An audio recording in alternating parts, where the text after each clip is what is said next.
Hi, this is Paul. Welcome. As promised, I'm answering the questions that I had a few YouTubers ask me in my questions, answers, and advice video I made a few days ago. So let's just start with it. Okay. Now, a great fellow YouTuber, the Owen, who watches a lot of my videos on this channel and my original channel, he asked the questions. Hi, Paul. Have you been to any other countries? I know you work in print in a printers, but what is your job? Great video. Thank you. Okay. Well, thank you for being a loyal subscriber. I appreciate that, and and I love your avatar there. Anyway, that kid is evil. But anyway, he said, "Hi, Paul. Have you been to other countries?" Yes. Since I was in the service, I was in the Air Force for about 4 years. I got to actually travel to England. I was in no, was I? No, I was in England. Excuse me, I was in Germany. Excuse me, I was in Germany. I was in Switzerland. I didn't stay, just on a flight, but I was there. And I actually lived in Turkey for about, was it 15 months? Yeah, about 15 months I lived in Turkey. Actually, because of the way in the area that I was in Izmir, Turkey, there's no Air Force base. Normally, when you're in the service, you're on a base, a post, your duty station. But since that was over in Turkey and we were by the sea, right across from Greece, the water from Greece, there was no real Air Force base. What the Army and the Air Force did, or what they do now, is they rent buildings in the city. Okay, and that's what they work out of, and you get to actually live amongst the people. And I actually got to live for about 15 months amongst the Turkish people, and that was a great experience. I really enjoyed it. I got to live. Had to pay my rent in the Turkish bank. Um, I traveled in a taxi here and there for my job because I lived. The best way to put it is I lived in this. My job was in the city part, and I lived in I guess the suburb part, I guess, of Turkey. I guess that's the way you could put it. And so I got to actually, travel, in taxis. Got to learn the language. I got to eat out a lot, in Turkish restaurants and stuff, and they had great food there. Turkish people, very friendly. I lived up on the second floor, and we had barbers on the first floor. We partied with them. They're very friendly, very open people, Turkish people, and that was one of the best experiences of my life, actually. So thank you. Oh yeah, as far as my job, I work in a print shop. Um, I work with printer. I work with printers, yeah, but I work in the print shop, which means I make posters, I make booklets, I make copies for people, booklets for meetings and stuff for people, and mostly posters and postcards that people send out to different clients. It's me. It's a two-man print shop, me and the guy I work with. But unfortunately, he's getting ready to leave. This is his last week, and so it'll be a one-man print shop. Because eventually, what they want to do, and this is above me, above my head, they want to close down my print shop because the thing we do with the posters, it costs a lot of money, and they want to try to get that off their books apparently and outsource it to somewhere else. So unfortunately, that's going to go. So when that happens, they want to actually transfer me to the New York office where they do more regular print work. But I'm going to see if I can not actually go there because I don't actually would not like to work there because they work in like a sub basement. So if I can avoid doing that, I'll see what other options are. I put my resume out there, and I'm going to continue to look for other jobs just to keep my options open. So, but don't crop me. I still have a job either way, so I'm good with that. And thank you for your question. Now, Miss Snickers 21 asks, what kind of toppings do you like on a pizza? Who has the best pizza in New York? Everyone tells me it's a place called John's. Okay. Well, let's see. What kind of toppings I like on pizza? Actually, I love pepperoni. I love sausage. I haven't had those in a while, but I do love those. And I do like a good vegetable pizza. Sometimes when I go shopping, and I haven't done it in a while, but a good vegetable pizza is good for me. Now, as far as who has the best pizza, this place called John's, I've never eaten there. I know because New York is famous, but for certain pizza shops. But I've eaten pizza from all over. I've eaten pizza in Jersey. I've eaten pizza in New York here. Uh, to me, pizza is delicious, and I enjoy it. It's very rare that I eat a bad pizza. Okay, when I was in Turkey, matter of fact, since I was talking about Turkey earlier, um, they had sort of a turkey, but it was really thin, though, really thin, not as thick as the pizza in the city here, or in the States, excuse me. And I know Chicago has a reputation for a good pizza. I would love to have one of the pizzas just to sample it. So if anybody in Chicago wants to, you know, send me a frozen pizza and let me heat it up just to see what it's like, feel free. Okay, just PM me and I'll gladly give you my address so you can send it to me, and I'll, you know, just give it a taste, give it a taste test. I would love to do that actually with Chicago pizza. I know that's supposed to be most famous. So as far as who has the best pizza in New York, you would have to have somebody that actually goes around and does it.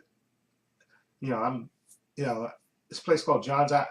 Perhaps I'll Google it and I'll go there one day and just to see what their pizza. I know there's a lot of famous pizza spots in the city. Now, when I say the city, I live in the Bronx. In the city, I'm talking about Manhattan. Okay, just for clarification's purposes. But New York is famous in pizza, and they have great pizza shops everywhere. Okay, now the next question is from StormFan84.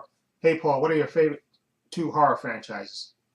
Okay, that's good. Well, I guess when I was younger, my 2 favorite horror franchises was Friday the 13th, of course, and the Nightmare on Elm Street movies. I love those movies.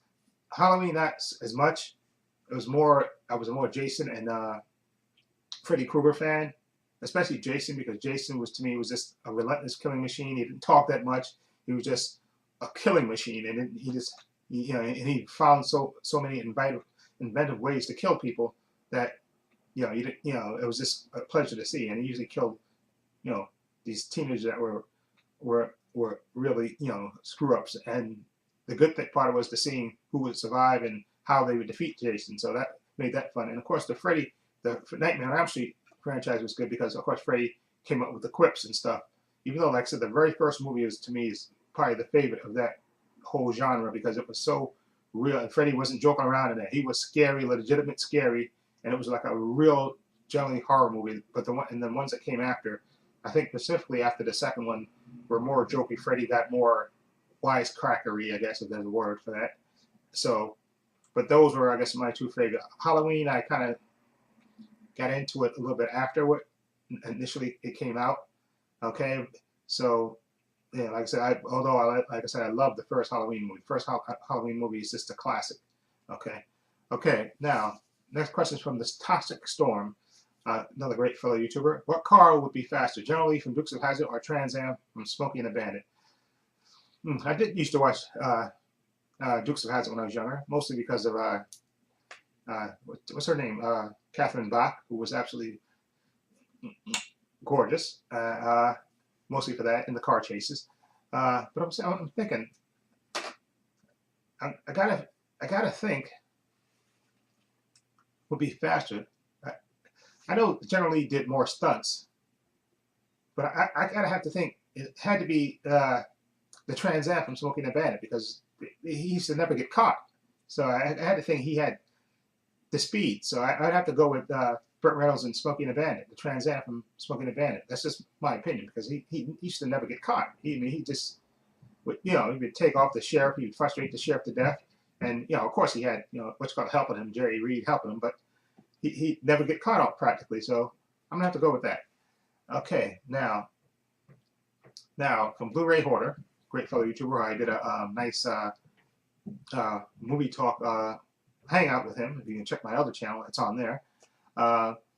Should I upgrade my Blu-rays to new 4K format? Do you see 4K as being successful as Blu-rays? Are you going to purchase them? Great segment, Paul. Okay, thank you. Well, actually, I saw this yesterday. Now that you mentioned this 4K, I see now in Best Buy they have a new 4K section of Blu-rays. So I gotta check it out. I just when I was walking by looking at movies yesterday, I was passing by and I noticed it said 4K, and then I saw the different movies, and so now everything. So I guess we'll see how it evolves. But I think Blu-ray. I don't know if it's going to overtake Blu-ray because I think unless the prices are comparable, and I haven't really compared them. I think I looked at them briefly, but I didn't really look at the prices on them.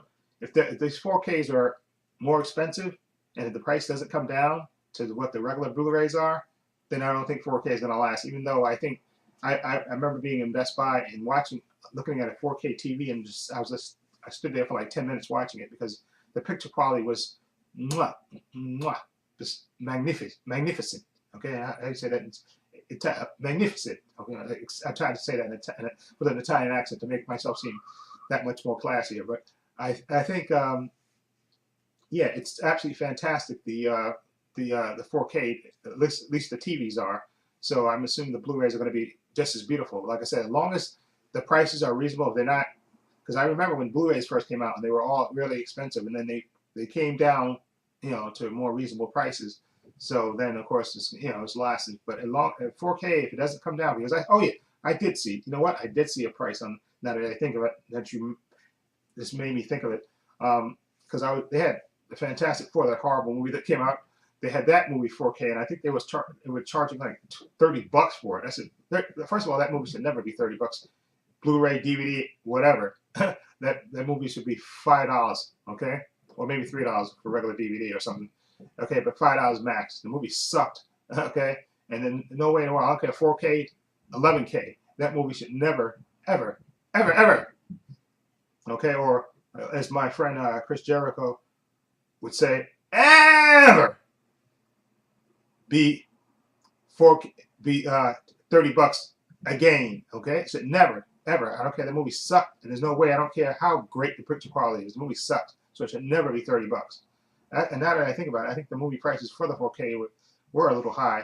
But like I said, as long as those prices come down, and then maybe 4K has a chance. Okay, but if they're going to keep the prices high, people are not going to buy it. People are going to say, why did they do that? I got Blu-rays just as good. So why are people going to spend extra for 4K? I don't give a crap how good the quality is. Okay, even if it is better. Okay, people are not going to pay high prices for limited stuff.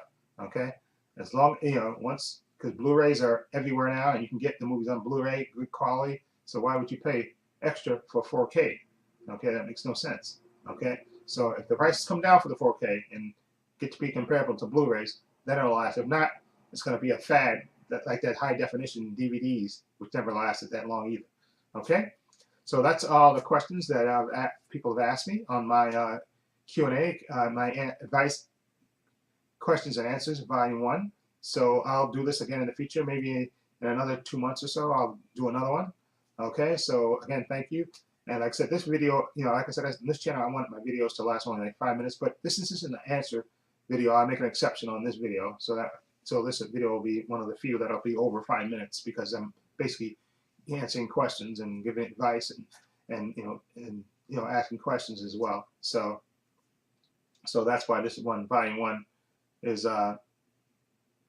longer than the normal 5 minutes that I want to make my videos.